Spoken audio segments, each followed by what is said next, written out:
La parole est au président Marc Fesneau, du groupe Les Démocrates, pour une durée de 10 minutes.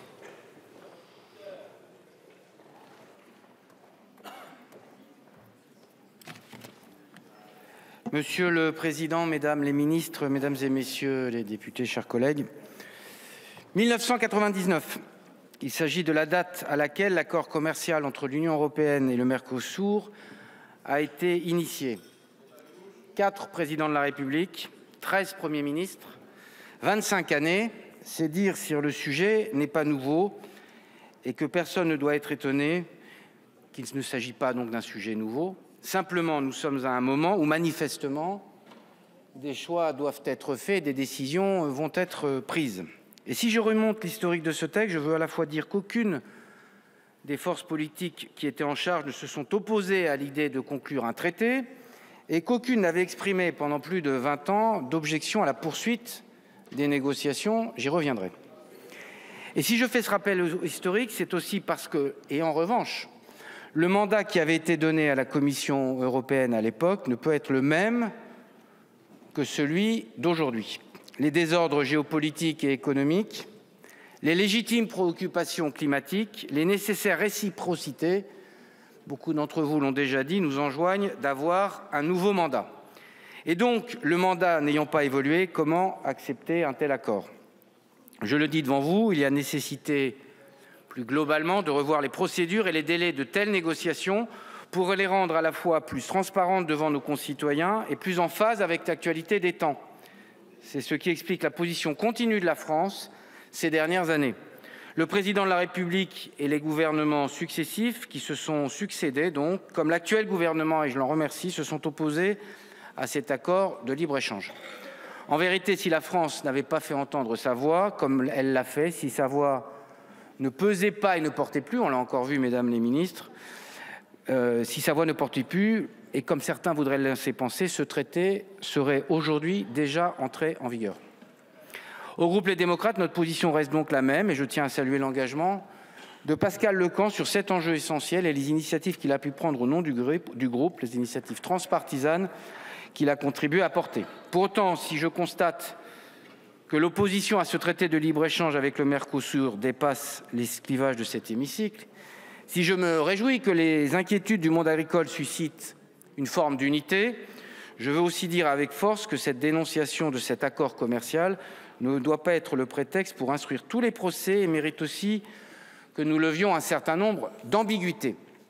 Première ambiguïté, sortir du procès d'un modèle agricole contre un autre pour défendre une vision autarcique des questions alimentaires. Je le dis devant vous, nous avons besoin de plus d'échanges et nous avons besoin de plus de coopération, et ce pour une raison simple. Les dérèglements géopolitiques et climatiques doivent nous inviter à sécuriser les approvisionnements de la France et de l'Europe et du monde. Et la France a une place et un rang singulier à tenir pour assurer la sécurité alimentaire mondiale et éviter que dans de mauvaises mains, l'alimentation devienne une arme. Quand vous avez autant d'aléas, comment faire face aux défis de l'alimentation? Et je voudrais l'illustrer simplement par 2 exemples. En 2023, l'Union européenne, du fait des effets de la sécheresse, s'est vue dans l'obligation d'importer à l'extérieur de ses frontières plus de 40 millions de tonnes de blé dur et plus globalement de céréales.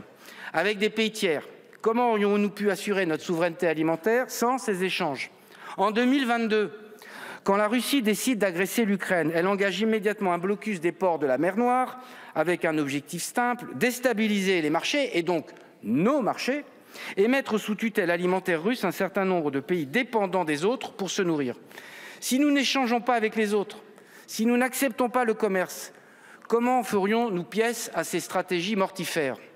Donc les échanges, c'est un objet en de bonnes mains et sous certaines conditions qui peut être un objet de paix, de prospérité, de lutte contre les tentatives impérialistes d'un certain nombre de pays, et c'est un impératif contre les effets du dérèglement climatique.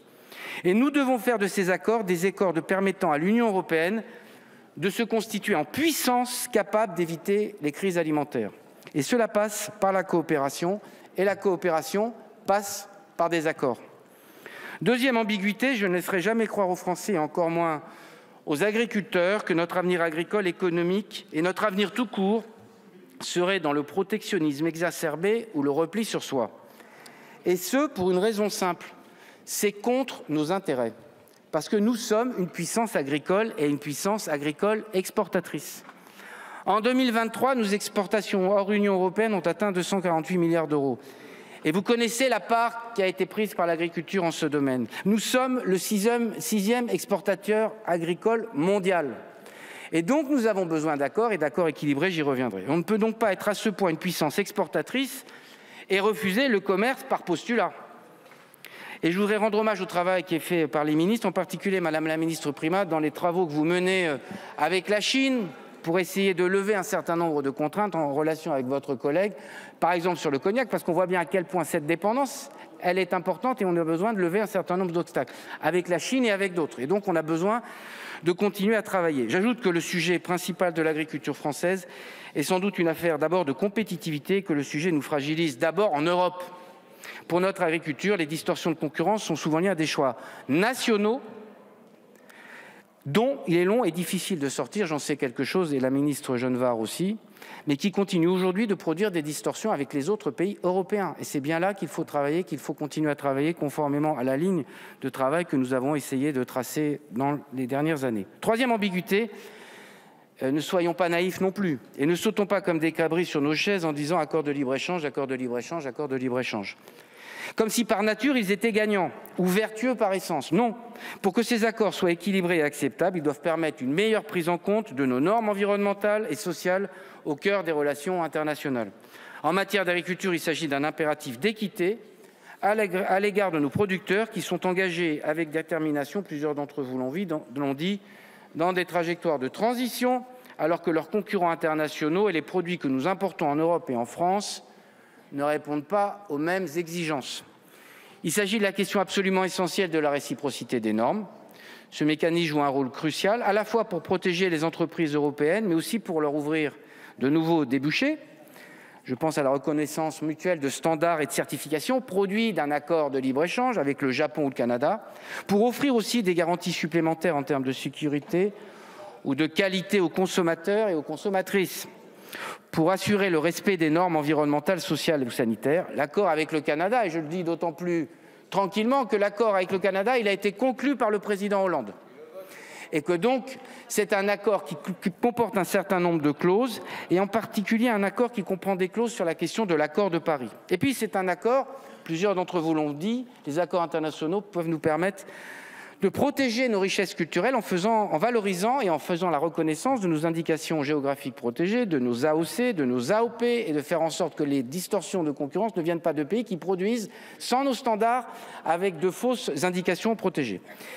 Autre pilier fondamental est celui des clauses miroirs. Ces dispositions, comme celles incluses dans l'accord de Nouvelle-Zélande, assurent que les produits répondent aux mêmes normes, globalement aux mêmes normes sanitaires ou phytosanitaires. Elles permettent aussi d'imposer des règles en matière de sécurité des produits, c'est le cas de l'accord avec le Japon. Elles permettent aussi de lutter contre la contrefaçon, et donc c'est un élément essentiel, y compris de lutte contre les distorsions de concurrence. Enfin, je voudrais souligner que la politique commerciale de l'UE représente aujourd'hui une force de soft power, comme on dit européen, nous permettant de faire la promotion de normes vertueuses avec nos partenaires sur un certain nombre de sujets. Les accords de commerce peuvent être et doivent être des outils au service des grandes transitions, en particulier au service des transitions climatiques et environnementales. Je voudrais citer l'accord avec la Corée, qui inclut un chapitre sur le développement durable, l'accord avec le Japon en 2019, qui a marqué un tournant dans l'engagement du pays à mettre en œuvre l'accord de Paris sur le climat, l'accord avec le Vietnam qui inclut des clauses sur le respect des normes fondamentales de l'Organisation internationale du travail. Les accords commerciaux, s'ils sont bien négociés, doivent permettre d'orienter un certain nombre d'harmonisations dans le sens de ce que nous faisons. Tels sont, selon notre groupe, les principes qui doivent fonder le libre-échange. Et ce sont aussi les raisons pour lesquelles le traité avec le Mercosur nous semble absolument inacceptable. Il apparaît comme une volonté incompréhensible de la Commission de sacrifier les secteurs économiques, comme l'agriculture, sur l'autel d'autres intérêts, c'est cela sans apporter des garanties de durabilité que j'ai pu évoquer à l'instant.